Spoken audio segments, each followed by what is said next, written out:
I was a child growing up in Maryland and spending a lot of time in Washington, D.C. I would drive by the neighborhoods with my parents driving the car where predominantly black people, in fact, almost all black people lived. And they looked so raggedy and sad, and their neighborhoods were so run down and miserable. I just thought, wow, what a horrible way for these poor, honest, decent citizens to live. If I woke up in the morning and I were, as we call them then, a colored person, or black person, we call them now, I'd want to kill myself. If I woke up and were a black person, I would think, well, I have every opportunity to go to a really good school. I have every opportunity to live in a really good neighborhood. I have every opportunity to get a really good job. The whole system is now set up so that I, as a black American, can have every chance at a good life. And that is incredible, unbelievable progress. It's never discussed in the media.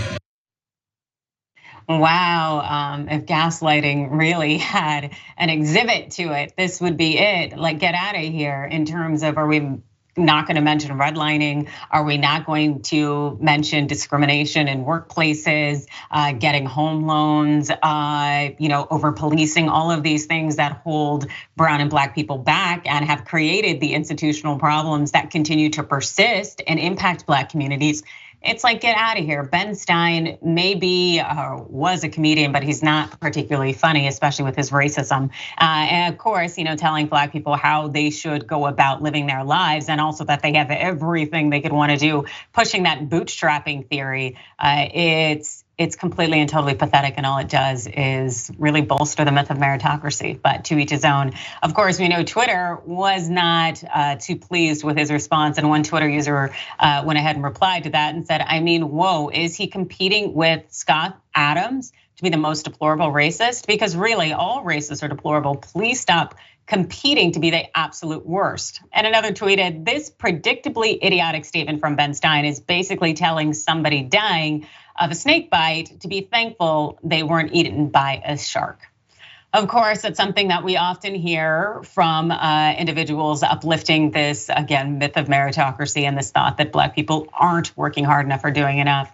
And because this isn't really the first time that Stein has made headlines over his racism, I'm sure it won't be the last time. As you might remember, he also decided to go online and profess his love for the old Aunt Jemima logo. And this was after the vice president and chief marketing officer of Quaker Foods North America told NBC News, we recognize Aunt Jemima's origins are based on a racial stereotype, and went ahead and removed it. Aunt Jemima, yummy pancake syrup.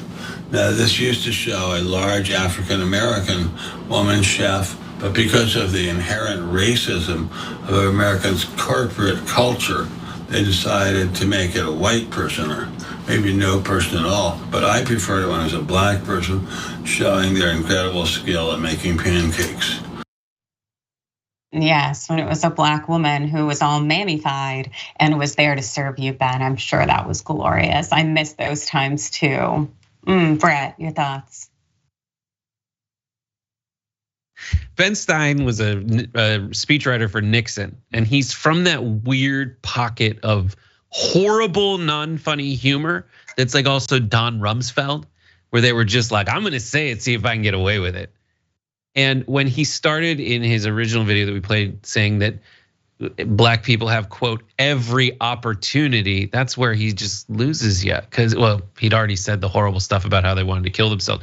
But no, let's list all the opportunities in America. There are opportunities like getting into an Ivy League school because your parents went there.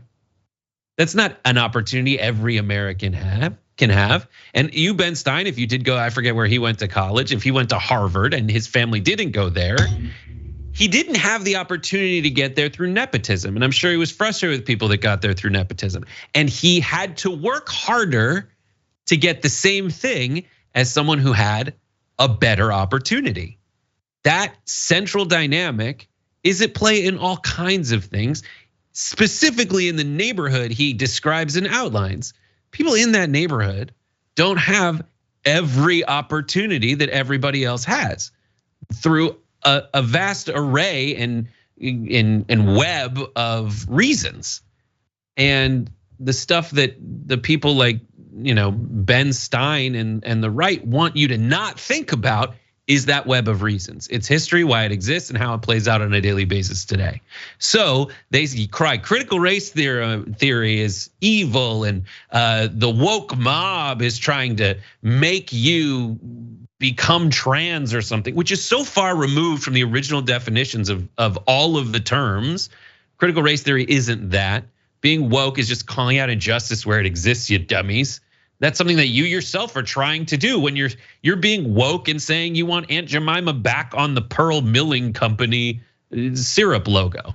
And the most ridiculous thing he said is difficult to identify, but I think at least an honorable, there was a lot of explicitly racist stuff, but an honorable mention is the idea that the reason that Aunt Jemima was on the pancake mix was as a solemn salute to the pancake making prowess of the African American in society.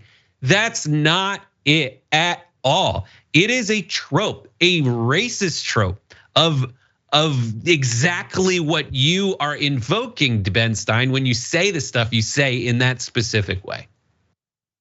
Yeah, and I know he knows this. The man, dual Ivy Leaguer, Columbia undergrad, Yale law school. And also he was a valedictorian of his class. Like, the man is intelligent and he is pushing these racist tropes for a reason. It's people who are in positions of power want to maintain the systems of oppression that are in place. It's not that the man doesn't know how to read or can't pick up a book, or that for some reason he has been withheld from the truth. No, that's not how it works. It's specific, the agenda that these people are pushing. It's because they want to continue to maintain the mentalities, the lies, the gaslighting of saying that there is a reason that Black and brown people don't fare as well in the United States, and it's all because they're not trying hard enough, or it's all because of their own personal failures, as opposed to recognizing the systems and the institutions that are in place to hold people down. Let's be real here, Ben Stein, he is, he really just should invest in silence, because that would be great.